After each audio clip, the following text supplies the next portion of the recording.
over.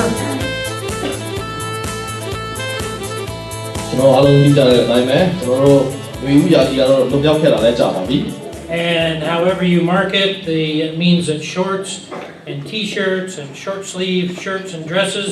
they've been put someplace else in the house. ကျွန်တော်အေးချမ်းလာတဲ့လာရာကြီးကိုရောက်ရှိခဲ့ပြီးဖြစ်တဲ့အတွက်နေရာဒီဝတ်အင်ဂျီတွေဖြစ်တဲ့အတူတုတ်လေးတွေတော့ကျွန်တော်တို့ဟို closet ရဲ့ဟိုတောင်းဆုံးမှာကျွန်တော်ထည့်ထားခဲ့ပြီမဟုတ်လား But before we say goodbye to it altogether, let me tell you about a man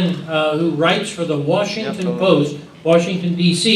His name is Bob Levy, and he provided a list of the best T-shirts slogans for 2015. ကျွန်တော်ဒီတိုင်းပြည်လူတွေကတော့အများအပြားဒီ T-shirt တွေမှာပေါက်ပေါက်ကြီးရကျွန်တော်အားရေးတတ်တဲ့အကျင့်တွေရှိကြပါလိမ့်เนาะအဲ့တော့ Washington Post မှာ columnist ပေါ့လေเนาะသူအမှရေးတဲ့ Bob Levy ဆိုတဲ့ပုဂ္ဂိုလ်ကနေပြီးတော့ IT shirt ဒီမှာရေးတတ်တဲ့လူတွေရဲ့ရေးထားရှိတဲ့စာသားလေးတွေကိုသူစုဆောင်းခဲ့တဲ့အချိန်လေးတစ်ခုရှိပါတယ် One of them on the list was a T-shirt that had a dandelion. You know what dandelion is? The little yellow flowers in the yards. And the title was "I Fought the Lawn and the Lawn Won." အဲ့တော့ကျွန်တော် dandelion ဆိုတော့ကျွန်တော်ဒီဟိုမြက်ခင်းနဲ့မြက်ဒီနဲ့သူပေါက်တဲ့ပတ်ပွင့်လေးတွေလေအဲ့ဒီလေးတွေကိုကြည့်ပြီးတော့အဲ့ပုံလေးကတ်ထားတဲ့ T-shirt ထဲမှာသူပါရေးတယ်လဲဆိုတော့ကျွန်တော်ကတော့ဖြစ်ဒီမြက်ခင်းတွေကိုကျွန်တော်တိုက်ခတ်ခဲ့ဒါပေမဲ့မြက်ခင်းတွေပဲအများနိုင်သွားတယ်ဆိုတော့ဘာလို့အပတ်တိုင်းလုပ်နေရတာနော် How many of you have a mom that sometimes makes you feel guilty? ဒီခါလေးကြရင်အမေတွေကနေပြီးတော့ကျွန်တော်တို့ကိုမင်းတို့အပြစ်ရှိတယ်ဆိုပြီးတော့ကျွန်တော်ထင်စေတဲ့သူတွေဘယ်နှယောက်ရှိတယ်လဲလက်ညှိုးထောင်ကြပါ One of the T-shirts, the best T-shirts of 2015 says that my mother is a travel agent for guilt trips. အဲ့တော့အမေတွေကနေပြီးဆိုရင်လို့ပြောတာပေါ့လေနော်အဲ့ကျတော့သားသမီးတွေကနေပြီးတော့အများအပြစ်တင်မဲ့ခံနေရအဲ့တော့သူက T-shirt မှာပါရေးထားတယ်လဲဆိုတော့ကျွန်တော်အမေကဒီ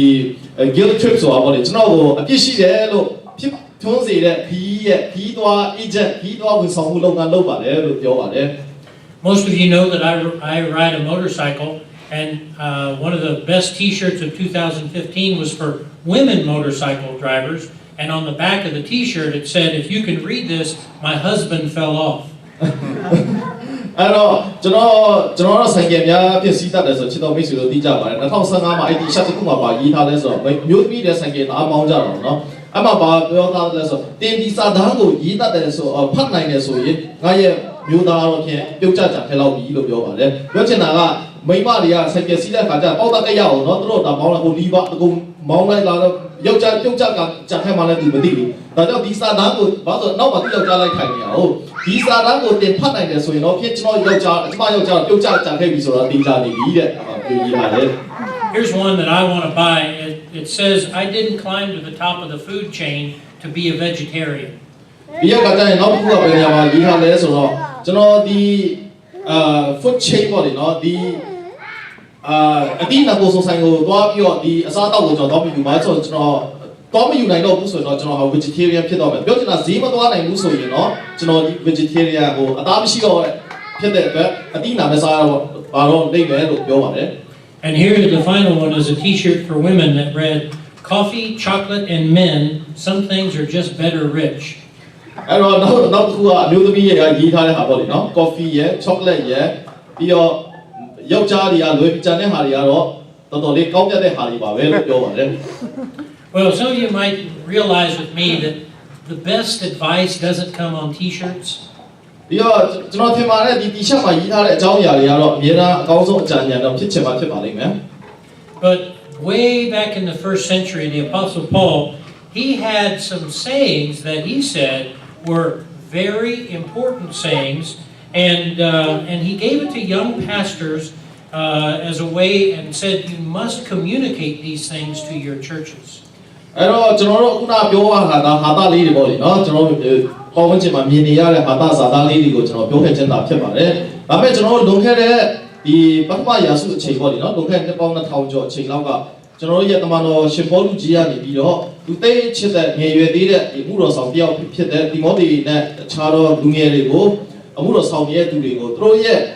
သက်ဆိုင်နေရအသိလူသင်သားတွေကိုကောင်းကောင်းမွန်မွန်လေးနဲ့ဒီ communicate ဆိုတာသူတို့နဲ့ဆက်ဆံဖို့အတွက်သူတို့နဲ့ဘယ်လိုကျွန်တော်တို့ take care လုပ်ရလဲဆိုတဲ့အကြောင်းအရာနဲ့ပတ်သက်ပြီးတော့သူအကြံဉာဏ်ပေးခဲ့မှုတဲ့စာသားလေးတွေရှိနေပါတယ် And while T-shirts might not have faithful sayings, I want us to look at these 5 faithful sayings as we start 2016 and see if we can be faithful in the new year. ကျွန်တော်တို့ဒီချက်အိမ်မှာရေးထားတဲ့ဇာတ်လေးတွေကတော့ဖြင့်အများဖြင့်တော့ပျော်ပြက်လေးတွေအတွက်ကျွန်တော်ရေးသားကြတာပါပဲဒါပေမဲ့တမန်တော်ကြီးရှင်ပေါလုကတော့ဖြင့်တကယ်ကိုသစ္စာနဲ့သက်ဆိုင်တဲ့ပေါ့လေနော်အများနဲ့တည်မြဲနေတဲ့စကားလုံးလေးတွေကိုသူရွေးနှုတ်ပြီးတော့ငယ်ရွယ်နေသေးတဲ့အမှုတော်ဆောင်ဖြစ်တဲ့တိမောသေတို့တီတူတို့ပေါ့လေနော်အခြားသောအမှုတော်ဆောင်တွေကိုသူခွန်အားပေးတိုက်တွန်းတဲ့ဟာဘယ်တော့မှယူရင်းဖောက်ပြန်ဖောက်လွယ်ခြင်းမရှိတဲ့ဒီအများနဲ့တည်မြဲနေတဲ့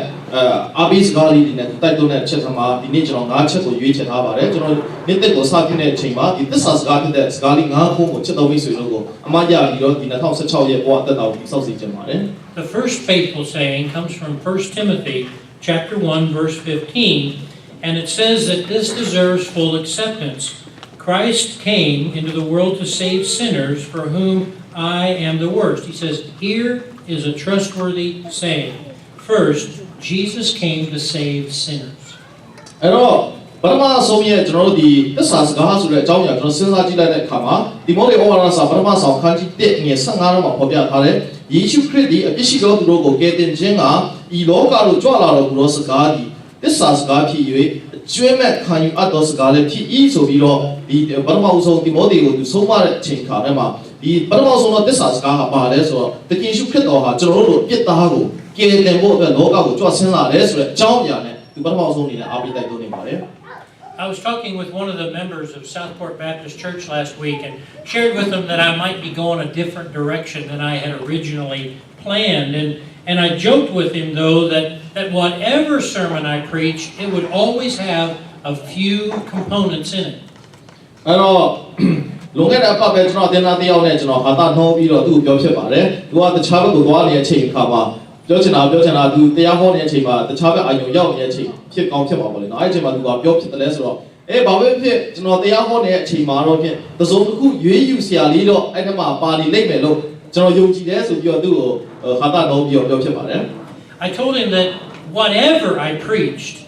one thing I would always call for is evangelizing the lost, telling others about Jesus. And the second thing would be a call to do ministry in our whole city. အဲ့တော့ကျွန်တော်ရဲ့တရားဟောချက်တွေထဲမှာကျွန်တော်ဘာပဲဟောခဲ့ပြီးဖြစ်စေဒီအကြောင်းအရာထဲမှာအမြဲတမ်းပါဠိဘာသာကြီးရဲ့ရှိတဲ့အကြောင်းချက်တွေနဲ့ချက်တော့ရှိပါတယ်။အခုကတော့ဘာလဲဆိုတော့တကယ်ရှုခရစ်တော်ဖခင်ရဲ့ဂျေဇုတော်အားဖြင့်ကျွန်တော်တို့ပျောက်ဆုံးနေတဲ့ဝိညာဉ်တွေကိုကျွန်တော်တို့ကယ်တင်ဖို့အတွက်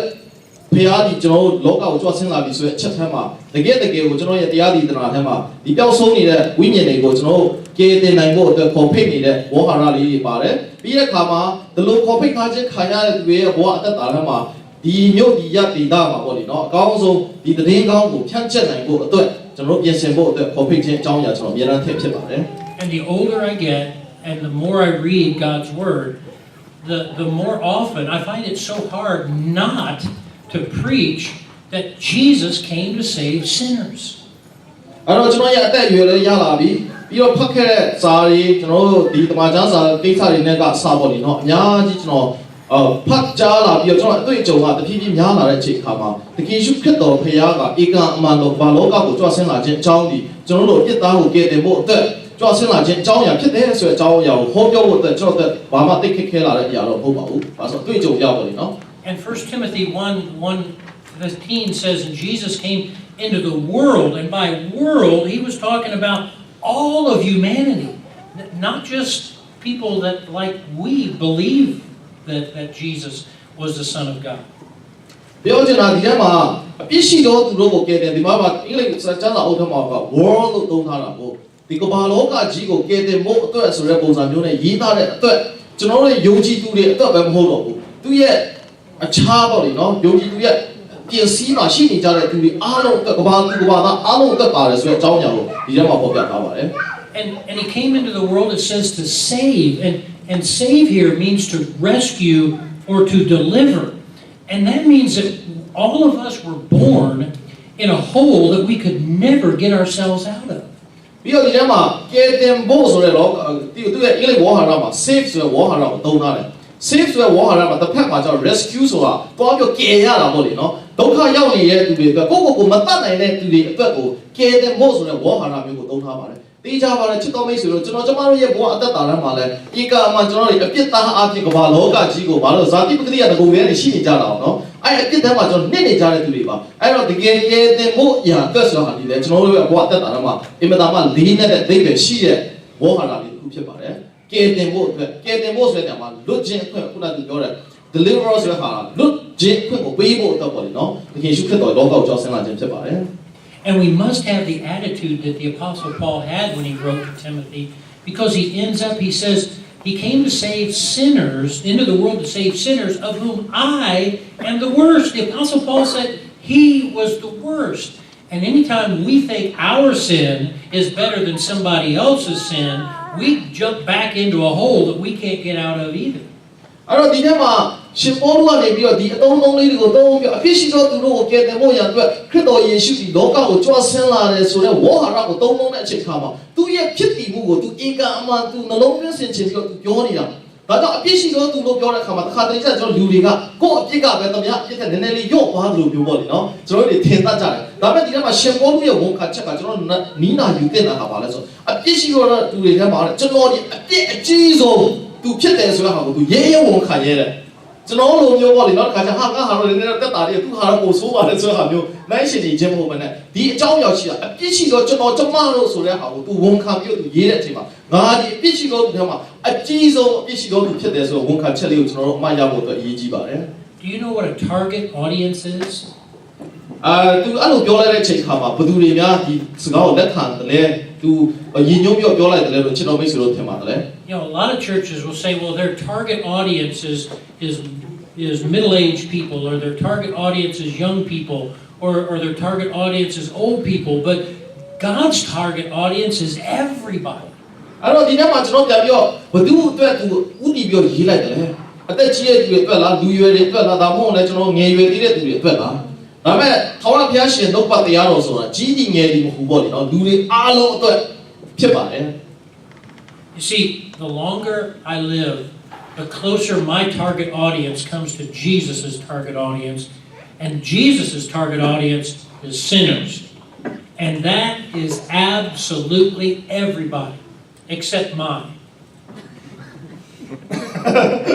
အဲ့တော့ကျွန်တော်ရဲ့ဘဝအသက်တာထဲမှာပြန်ပြီးတော့တေချာစဉ်းစားကြည့်လိုက်တဲ့အခါမှာဒီကယ်တင်ခြင်းဆိုတာနဲ့ပတ်သက်ပြီးတော့ကျွန်တော်ခရစ်တော်ယေရှုလောကကိုကြွဆင်းလာခြင်းအကြောင်းရင်းကိုကျွန်တော်ပြောလိုက်တဲ့အချိန်ခါမှာအပြစ်ရှိသောသူလို့ပြောတဲ့အတွက်လူတွေအားလုံးအသက်ဖြစ်ပါတယ်ဘသူအတွက်မှာကွက်ပြီးကြာနေတာမဟုတ်ပါဘူးကမ္ဘာလောကမှာရှိနေတဲ့ပုထုဇဉ်လူသားတွေအားလုံးအသက်ဖြစ်ပါတယ်ကျွန်တော်မိမမိုင်းတော့မအောင်လို့ပြောအားလုံး is from her as well Well, but everybody knows preachers' wives don't do anything wrong. Just kidding. Well, the second faithful saying is found in 1 Timothy chapter 3, verse 1. And it says, here is a trustworthy saying, whoever aspires to be an overseer desires a noble task. ဒီထဲမှာဒုတိယသစ္စာစကားပထမသစ္စာစကားကပြည့်ရှိသောသူကိုကယ်တင်ဖို့ရန်အတွက်ခရစ်တော်ယေရှုဒီလောကကိုကြွဆင်းလာတယ်ဆိုတဲ့စကားသစ္စာစကားဖြစ်တယ်။ဒါဘယ်တော့မှယူရင်းဖောက်လွဲဖောက်ပြန်ခြင်းမရှိအားလုံးနဲ့သက်ဆိုင်တယ်ဆိုပြီးခုနကကျွန်တော်ပြောခဲ့ကြတယ်။ဒုတိယသစ္စာစကားပါလဲဆိုတော့တိမောသေဩဝါဒစာပထမဆောင်အခန်းကြီး3ငယ်1တဲ့တင်းအောင်အရာကိုတောင်းတတော်သူဒီကောင်းသောအမှုအရာကိုတောင်းတသည်ဟူသောစကားဒီမန်သောစကားဖြစ်တယ်လို့ပြောတယ်။ဒါပေမဲ့ဒီထဲမှာကတင်းအောင်ဆရာဆိုပြီးတော့ပဲရည်ညွှန်းတာမဟုတ်ဘဲနဲ့ပေါ့ဒီနော်။တောင်းတတော်သူကြီးကောင်းသောအမှုအရာကိုတောင်းတပြောချင်တာကျွန်တော်ရဲ့ဘဝအသက်တာထဲမှာကျွန်တော်လိုလားတောင်းတနေတဲ့အရာကကောင်းသောအရာကိုတောင်းတခြင်းဆိုတဲ့ဟာဒုတိယသစ္စာစကားဖြစ်တယ် And the Greek word for overseer here really means the person who would desire to be over a congregation, somebody like June or myself. အဲ့တော့ပြောချင်တာဒီထဲမှာ Greek word ဟာဒီထဲမှာကျွန်တော်မြန်မာကျမ်းစာအုပ်ထဲမှာကတင်းအုပ်ဆရာဆိုပြီးတော့ဆရာကြီးတက်တာအဲ့လိုပါလာပြန်ပေးလိုက်တာဟုတ်ဒါပေမဲ့ဒီထဲမှာ overseer ဆိုတဲ့ word ဟာကိုသုံးထားတယ်ပြောချင်တာကအများသူငါကိုဥဆောင်ဥရွက်ပြုတော်သူပြောချင်တာဒုစုံတရားတော်ကောင်းမြတ်ခြင်းနဲ့လွန်မိုးနိုင်မဲ့ပုံကိုပေါ့လေနော်ကျွန်တော်တို့ကောင်းမြတ်တဲ့ကျွန်တော်တက်ပို့ပြီးတော့သူဟိုဘယ်လိုလဲဥဆောင်ခြင်းအရာကိုထိုက်တန်တယ်ဆိုတဲ့ပုံကိုတွေကိုရည်ညွှန်းခြင်းဖြစ်ပါ overseer ဆိုတာကဘာဖြစ်တဲ့တော့မှာဥဆောင်လုပ်နေတဲ့သူတွေကိုရည်ညွှန်းပါတယ် Let me give you a startling statistic in the United States of America. အဲ့တော့ကျွန်တော်ဒီတိုင်းပြည်မှာရှိနေတဲ့အချက်လက်လေးတချို့ကိုကျွန်တော်မိတ်ဆွေတို့ပေါ်ပြချင်ပါတယ် Of all of the men and women who are graduating from seminaries in the United States,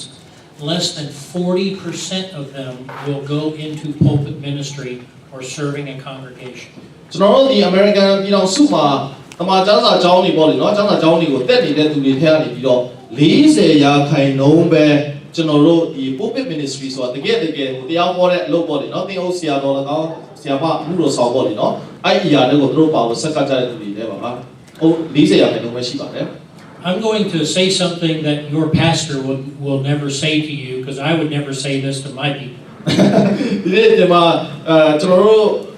တင်းတော်ဥဆောင်နေတဲ့တင်းဟုတ်ဆရာတွေပေါ့လေပြောလိသူ့ရဲ့တင်းတော်တင်းသူတင်းသားတွေကိုပြောလိပြောထားမရှိတဲ့စကားကိုပြောမယ်ဒီမှာလည်းဂျုံကနေပြောခင်ဗျားတို့ဘယ်တော့မှမပြောဖြစ်တဲ့အကြောင်းအရာကိုဒီမှာကျွန်တော်ပြောချင်ပါတယ် I can say this out of experience because I've done other things besides being a pastor. I've been a banker. I've worked for the governor of the state of Indiana. You know that my first real job, I think I've told you, I was a policeman. အဲ့ဒါလေးကိုမပြောခင်မှာဒီစကားကိုကျွန်တော်ပြောနိုင်ပါတယ်လေဘာလို့ဒီတင်းအောင်ဆရာအလုပ်မလုပ်ခင်မှာကျွန်တော်အခြားတော့အလုပ်တွေမြောက်များစွာလုပ်ခဲ့ဘူးလို့ဆိုတော့ကျွန်တော်မိတ်ဆွေတို့အသိပါပထမဆုံးအနေနဲ့ကျွန်တော်ဟာဘာမာဘန်ကာအနေနဲ့ကျွန်တော်လုပ်ခဲ့ဘူးတယ်ဒုတိယအလုပ်ထမ်းမှာ State of Indiana ရဲ့ Governor ပေါ့လေနော်ဒီထဲကကျွန်တော်တို့လွတ်တော်ကိုယ်စားလှယ်ကြီးအတွက်ကျွန်တော်လုပ်ခဲ့ဘူးတယ်တတိယချက်ထမ်းမှာကျွန်တော်ဟာရဲသားတယောက်လုပ်ခဲ့ဘူးတယ်ဆိုတော့ကျွန်တော်မိတ်ဆွေတို့အားလုံးသိပါတယ် And the only job that I've ever done in my life that I could never meet the expectations of my bosses is a pastor. အဲ့အလုပ်တွေအားလုံးထမ်းမှာကျွန်တော်ဂျင်းနတ်လောက်အောင်ကျွန်တော်ရဲ့အလုပ်ရှင်တွေဂျင်းနတ်လောက်အောင်မစွမ်းဆောင်တဲ့အလုပ်ကတော့ဖြင့်တစ်ခုပဲရှိပါတယ်အဲ့ဒါကကျွန်တော်တင်းဟုတ်ဆရာလုပ်ခြင်းအလုပ်ပြပါ Here are some other startling statistics. 80% of pastors believe that their pastoral ministry affect their families negatively.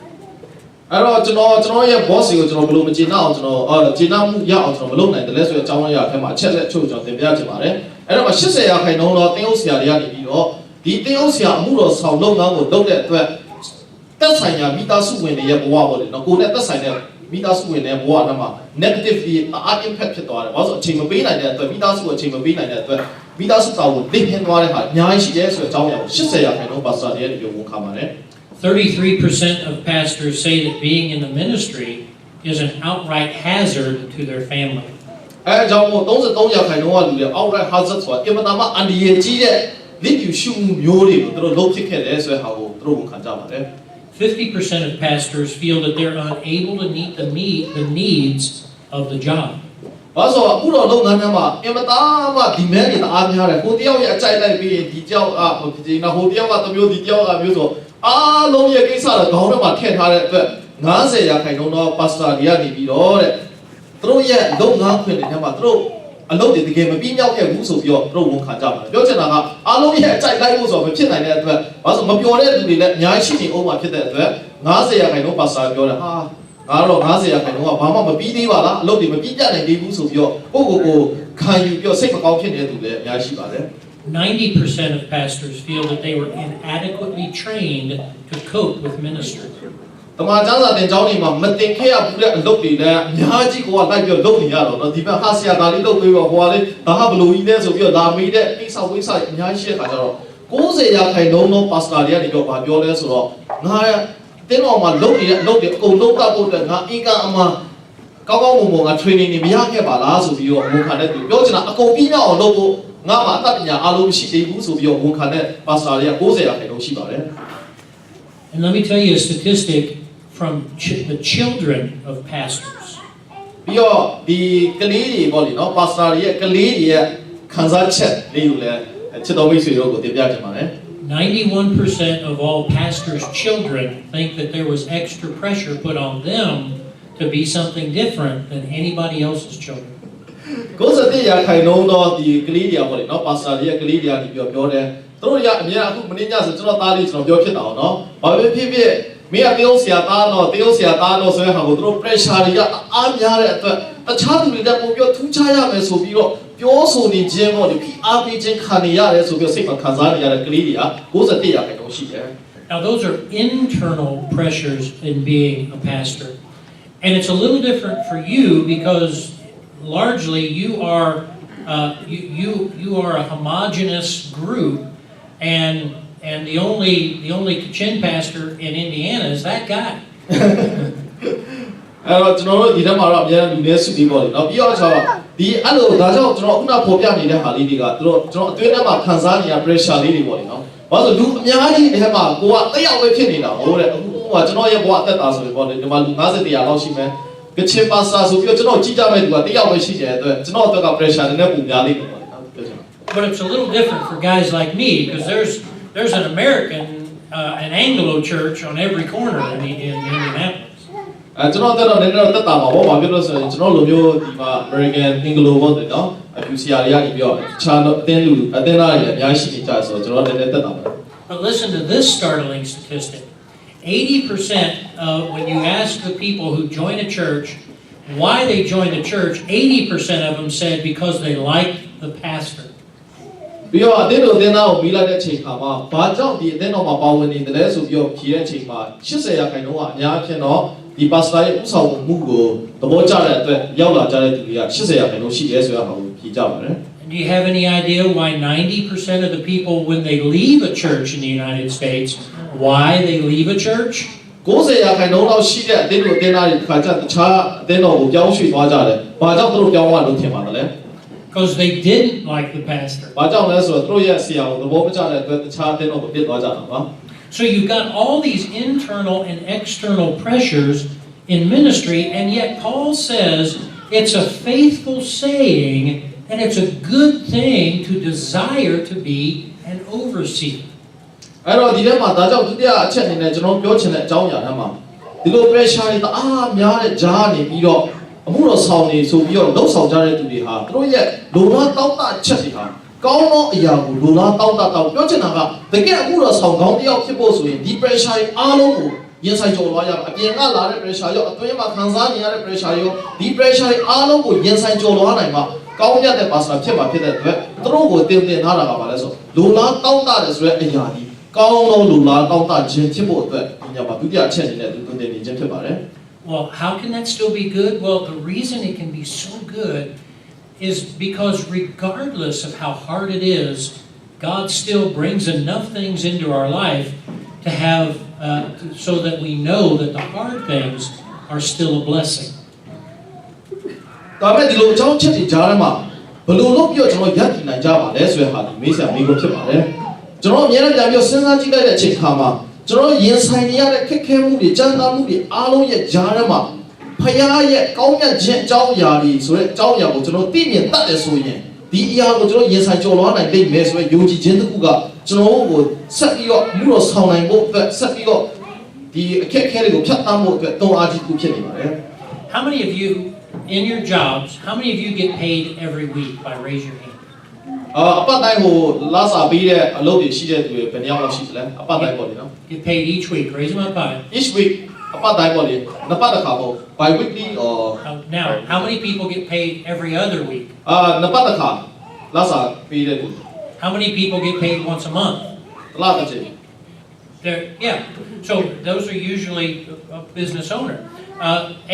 And let me tell you something about paychecks. If I would have asked that question 100 years ago in the United States, 50% of the people would have got paid every day. And 50% of the people would have got paid every week. And the reason they got paid every day or every week was because the jobs were so hard that they needed a reminder often why they were working. So every day they would get an envelope with money in it so that they could say, oh, this is why I just kicked myself in the rear end to work all day. They had to be reminded over and over again why they were working. That's why they got paid so often. အဲ့တော့ကျွန်တော်ရဲ့အသက်တာထဲမှာပြန်ပြီးတော့ဒီမေးခွန်းပေါ့လေနော်လွန်ခဲ့တဲ့နှစ်ပေါင်း100လောက်မှာစပြီးတော့မေးမယ်ဆိုရင်အခုကျွန်တော်ကတစ်ပတ်တစ်ခါရနှစ်ပတ်တစ်ခါရသူတို့တစ်လတစ်ခါရကြတဲ့အလုပ်တွေရှိကြတယ်အဲ့တော့ဘာကြောင့်နေ့တိုင်းလက်ခတွေပေးနေကြလဲဆိုဟိုအရင်တော့ကသူတို့ရဲ့လုံဆောင်မှုတွေထမ်းမှာအမတမခက်ခဲကြမ်းတမ်းမှုတွေရှိနေတဲ့အတွက်အများကြီးတစ်နေ့တစ်ချိန်ပေါ့လေနေ့စားပုံစံမျိုးနဲ့သူတို့ပေးသွားခဲ့တယ်အဲ့ဒါကိုပေးခြင်းအပြင်သူတို့ရဲ့အလုပ်တွေထမ်းမှာသူတို့ဘယ်လောက်ခက်ခဲကြမ်းတမ်းဆောင်တဲ့သူတို့လုံဆောင်ရတယ်ဆိုတော့သူတို့အများအားသတိပေးနေ remind ဖြစ်နေဖို့ဖြစ်ပါတယ် Now, I get paid once a month in my position as the pastor of Southport Baptist Church. ကျွန်တော်ဒီ pastor တယောက်အနေနဲ့တစ်လမှာတစ်ခါကျွန်တော်ကိုပေးကြပါတယ် But let me tell you who pays me every day. ဒါပေမဲ့နေ့တိုင်းကဘယ်သူပေးနေတယ်လဲ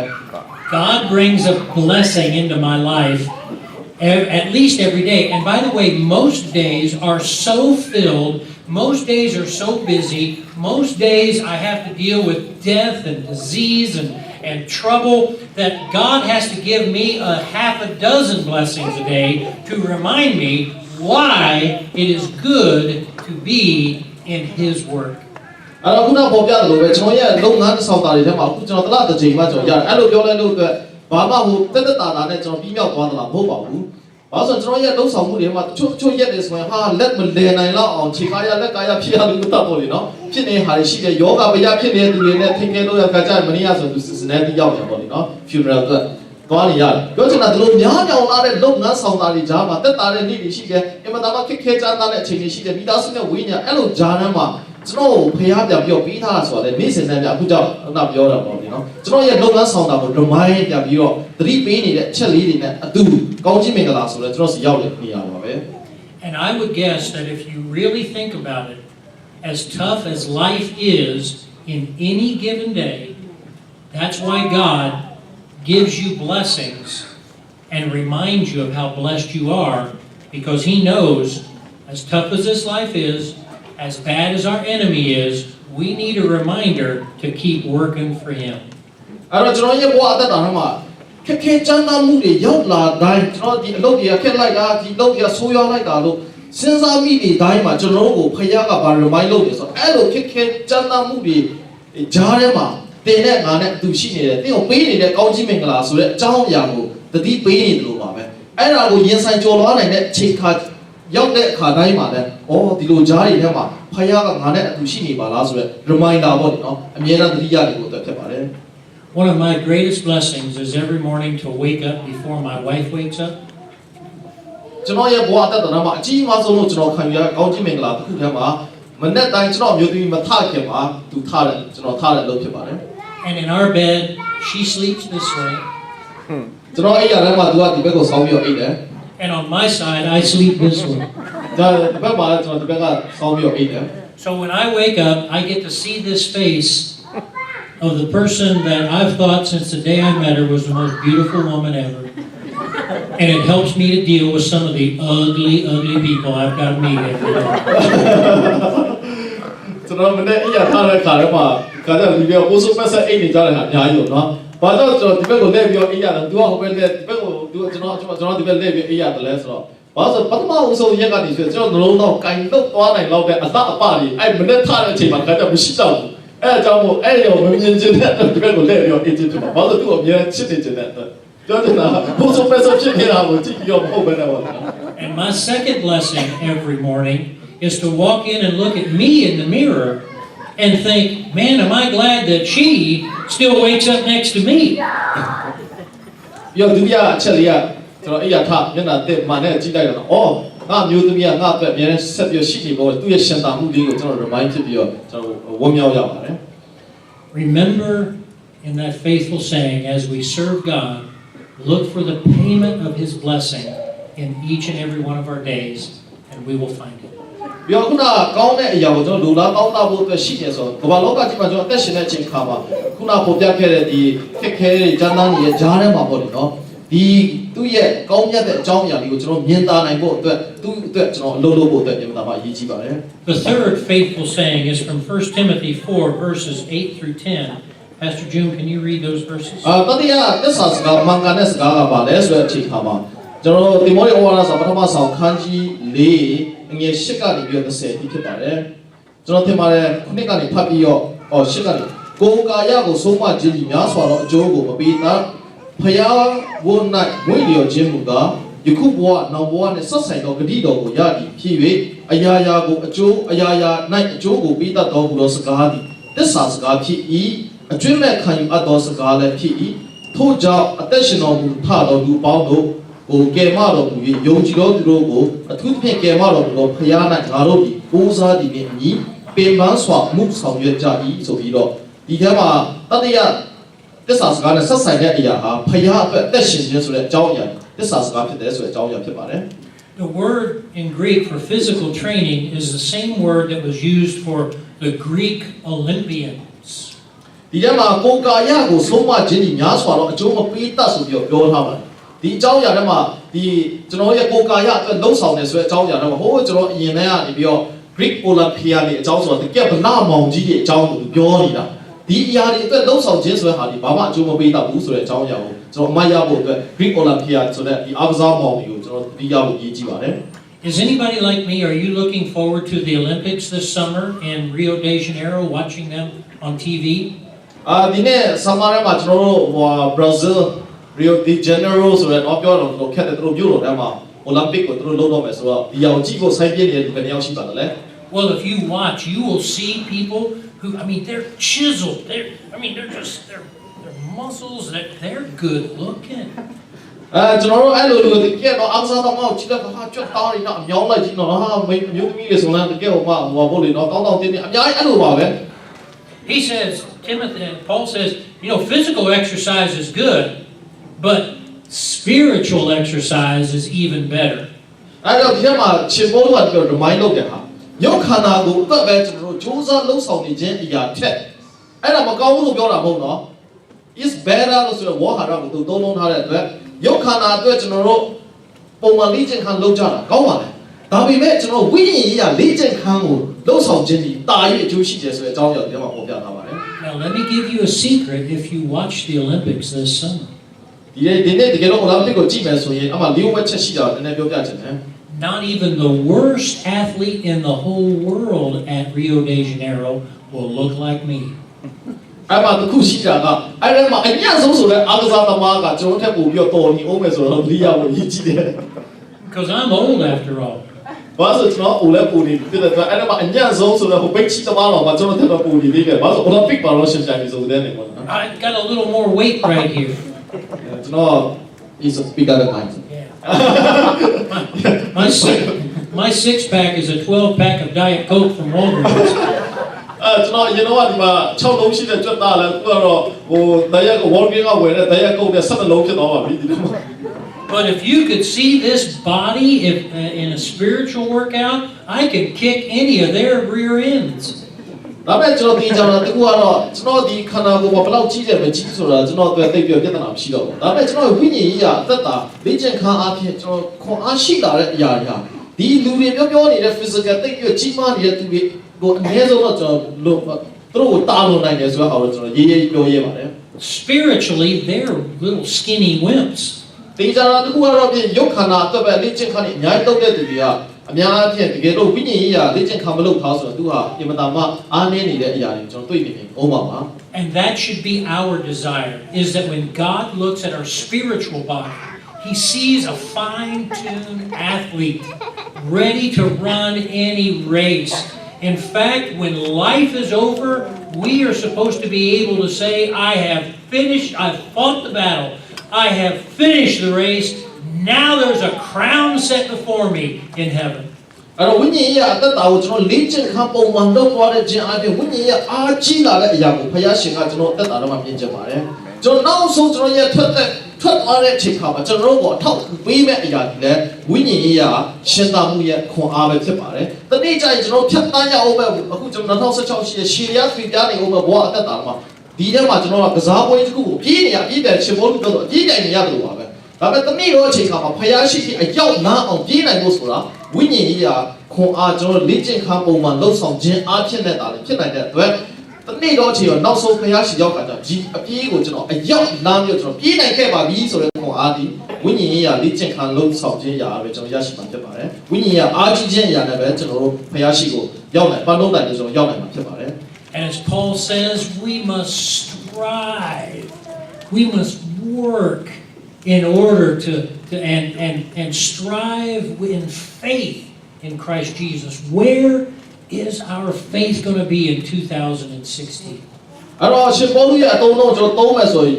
ကျွန်တော်အာရုံခြင်းမရှိဘဲနဲ့ပန်းလုံးနိုင်တော့အရောက်နားနိုင်ဖို့အတွက်ငါဒီစူးစမ်းလုပ်ဆောင်တဲ့ stress တော့ဟာအင်မတန်မှခွန်အားစိုက်ထုတ်ပြီးတော့ပြောချင်တာကမ္ဘာလောကနဲ့ရှင်ပြီးတော့ကျွန်တော်တို့ဝိညာဉ်ရေးရနဲ့သက်ဆိုင်တာကျွန်တော်လုပ်ရတာဟုတ်အဲ့ဒီမှာကျွန်တော်ရဲ့အားကြီးစွာနဲ့ကျွန်တော်စူးစမ်းပြီးတော့လုပ်ဆောင်ရတယ်ဆိုတဲ့အကြောင်းအရာမျိုးနဲ့ရှင်ပေါလုကနေပြီးတော့ဒီထဲမှာဝိညာဉ်ရေးရအားကြီးတာကိုခရစ်တော်အတွက်အသက်ရှင်ခြင်းဆိုတဲ့အကြောင်းအရာကိုသူဒီထဲမှာဖော်ပြထားပါတယ် For a lot of people in 2016, they made a resolution to lose weight, and they're going to start walking each and every day. 2016တဲ့ကျွန်တော်ခီးကိုစပြုတဲ့ချိန်ခါမှာ New Year Resolution ဆိုတဲ့လုံခဲ့တဲ့နေ့တွေမှာစိတ်ပိုင်းဖြတ်မှုပေါ့လေနော်နောက်ပတ်ကျွန်တော်လည်းအဲအကြောင်းပြောတယ်လည်းစဉ်းစားထားပါတယ်အဲ့တော့ဒီအကြောင်းအရာတွေကိုကျွန်တော်လုပ်တဲ့ချိန်ခါဒီနှစ်မှာတော့ဝိတ်နဲ့ချမှဖြစ်တော့မယ်ဆိုပြီးကျွန်တော်ရှေ့မှာထိုင်နေတဲ့လူတွေထဲမှာချို့ပေါ့နော်ကျွန်တော်ပါဝင်ညီညွတ်ပြီးပြောတာတော့မဟုတ်ပါဘူးဆိုပိုင်းပါရှိတဲ့အခါမှာကျွန်တော်မနေ့စောစောထားပြီးလမ်းလျှောက်ကျင်လာတဲ့လေ့ထားလေးကျွန်တော်ဆိုထွက်ပေါ်လာပါတယ် Well, here's how I want Southport Baptist and IKBC to get their exercise this year. First, in Ephesians 5:1-2, it says, "Therefore be imitators of God as dear children, and walk in love." Ephesians chapter 5, verses 1 and 2, and keep it there. Yeah. ကျွန်တော်တို့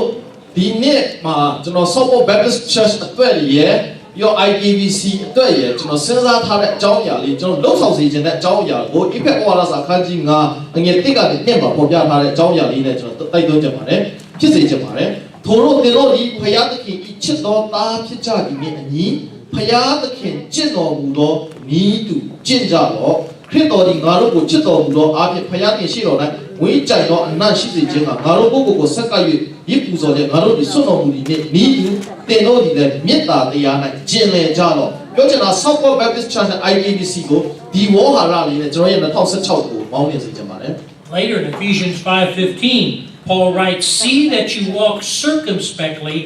not as fools, but wise." IKBC, Southport Baptist, walk in wisdom. ဖယားသခင်ကျင့်တော်မူသောဤသူကျင့်ကြလော့ဆိုပြီးတော့ကျွန်တော်တို့ကိုတတိပေးတဲ့ရှင်ပေါလုရဲ့ခုနအခန်းကြီး1အခန်းငယ်1ထဲမှာဖော်ပြထားတဲ့ဤသူ IKBC နဲ့ Southport Baptist Church ကိုဖြစ်စေခြင်းတဲ့အကြောင်းအရာထဲမှာအခန်းငယ်15ထဲမှာပညာမဲ့ကဲ့သို့မဟုတ်ပညာရှိကဲ့သို့စစ်မြင့်ကျင့်ဆောင်ပြီးအကြောင်းတတိပြုကြလော့ဆိုတဲ့ဝေါ်ဟာရနဲ့လည်းကျွန်တော်မိတ်ဆွေတို့ကိုခွာပေးကြပါတယ် Colossians chapter 2, verse 6 says this, "As you therefore receive Christ Jesus the Lord, so walk in Him." IKBC, Southport Baptist Church, walk in Jesus.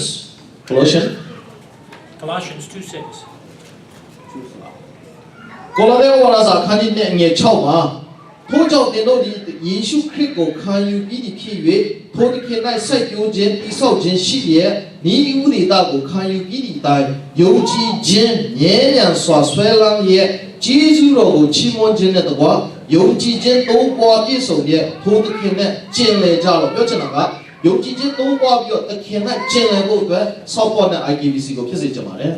1 John 2, verse 6 says this, "He who says he abides in him ought himself also to walk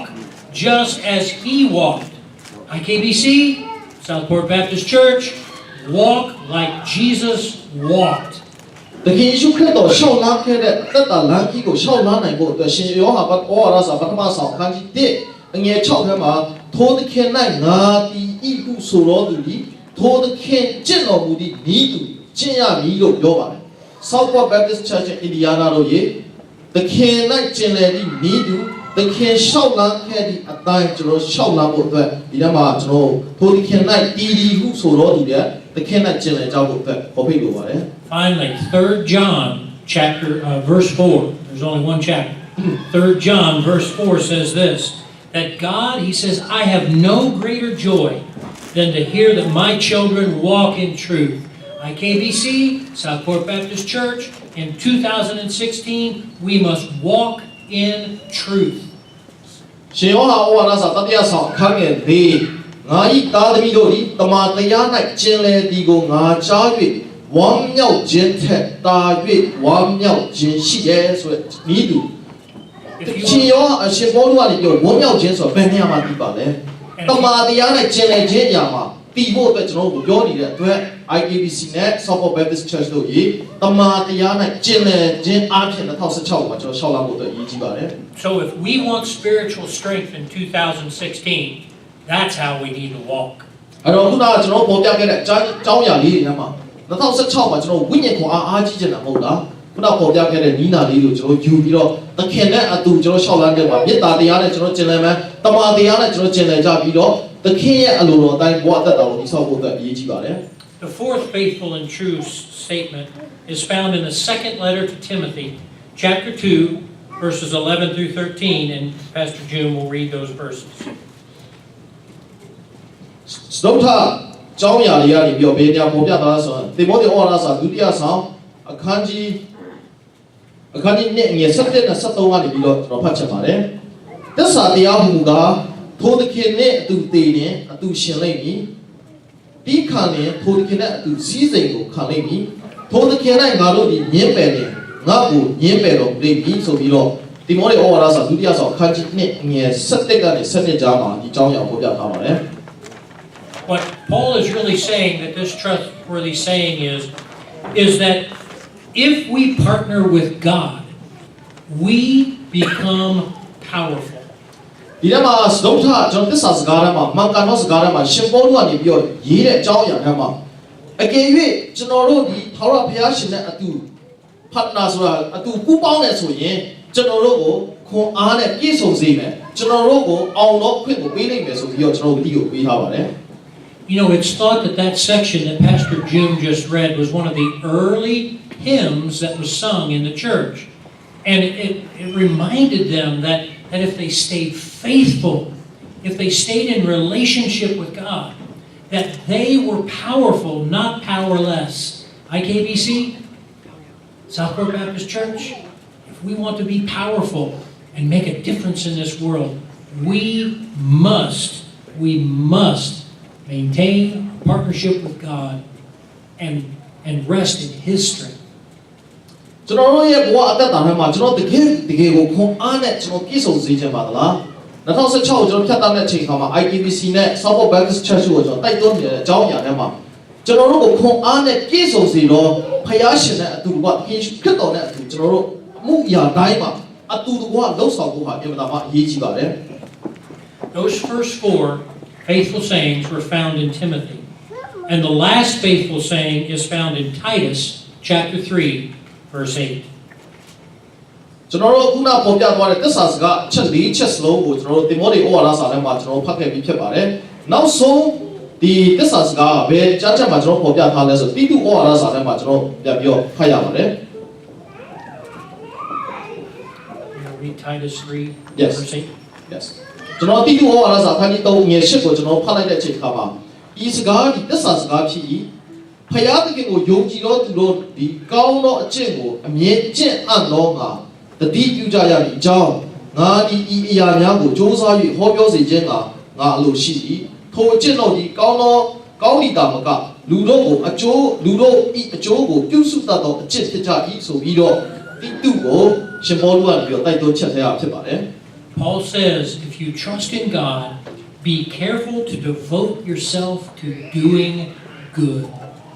ဒီထဲမှာရှင်ပေါလုကနေပြီးတော့တိတုကိုပြောတဲ့အချိန်မှာတကယ်ဖယားကိုဧကအမှန်ယုံကြည်တယ်ဆိုရင်ကျွန်တော်ရဲ့ဘဝအသက်တာမှာကောင်းသောအကျင့်ကိုအမြဲကျင့်အပ်တော့ငါတတိပြုကြရမယ်ဆိုတဲ့တိုက်တွန်းချက်လေးနဲ့ကျွန်တော်ကိုခေါ်ဖိတ်နေပါတယ်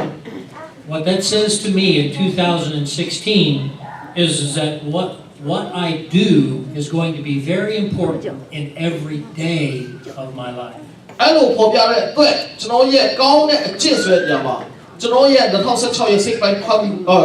ထဲမှာကျွန်တော်တို့ရဲ့ဘဝအသက်တာကိုမိမောင်းထိုးပြတယ်ဆိုတော့ကိုကျင့်တရားပေါ့လေနော်နေ့စဉ်နဲ့အမျှတော့ကိုကျင့်တရားကိုကျွန်တော်ကိုစိတ်ခေါ်နေပါတယ် Do you understand that if you get arrested in the United States for doing something, that the government has to prove, they have to give evidence that you've done the wrong thing? ကျွန်တော်ဒီမှာတကယ်လို့အဖမ်းခံရတယ်ဆိုရင်ကျွန်တော်သိကြပါသလားကျွန်တော်တကယ်လို့ဖမ်းတယ်ဆိုရင်ကျွန်တော်တကယ်အမှားအယွင်းလုပ်ခဲ့တယ်ဆိုတဲ့အကြောင်းအရာကိုအစိုးရနေပြီးတော့တက်တည်တာကပြရပါတယ် There's got to be enough evidence for you to be found guilty. ကျွန်တော်တို့တကယ်အပြစ်ရှိတယ်ဆိုပြီးတော့စီရင်ချက်ချခံရဖို့ကတကယ်အပြစ်ရှိတယ်ဆိုရဲဒီတက်တည်တာကသူတို့မှာရှိနေမှာဖြစ်တာပါ This verse tells me that in the next year, if I do what I should do, ဒီကျမ်းစာကကျွန်တော်ဘာပေါ်ပြနေလဲဆိုတော့ဒီလာမဲ့ဒီနှစ်ထဲမှာပေါ့လေနော်ကျွန်တော်ဘာလုံးဆောင်တဲ့လဲဆိုရဲအကြောင်းအရာကိုကျွန်တော်ပေါ်ပြနေပါတယ် and if I got arrested for being a Christian, တကယ်လို့ကျွန်တော်ခရိယန်တယောက်ဖြစ်တဲ့အတွက်အဖမ်းခံရခဲ့ပြီးရှိတော့ I want to make sure that there's enough evidence that I'm convicted. အဲ့တော့ကျွန်တော်ခရိယန်တယောက်ဖြစ်တဲ့အတွက်ဖခင်ရမယ်ဆိုရင်ကျွန်တော်ကိုခရိယန်ဖြစ်ခြင်းဆိုတဲ့တက်တည်ထူနိုင်ဖို့အတွက်ကျွန်တော်ရှိနေရမှာပါ If you're arrested for being a Christian in 2016, make sure you give them enough evidence by what you do, by how you act, by what you say, to make sure that you are convicted for being a Christian. ကျွန်တော်တို့ကိုပြောင်းပြန်လို့ပြောနေရဆိုကျွန်တော်တို့တိမှတ်ထားဖို့အရေးကြီးပါတယ်တကယ်လို့တင်ဒီခရိယန်တယောက်ဖြစ်ခြင်းအတွက်ဒီတိုင်းဒီမှာအဖမ်းခံခဲ့ရပြီးရှိတော့တင်ဒီခရိယန်ခေါင်းတယောက်ကဲ့သို့ပြောဆိုလောက်ကိုင်းတွာလာကြံစီခဲ့တယ်ဆိုတဲ့အကြောင်းအရာတင်ရဲ့ဘဝအသက်တာမှာရှိနေဖို့အတွက်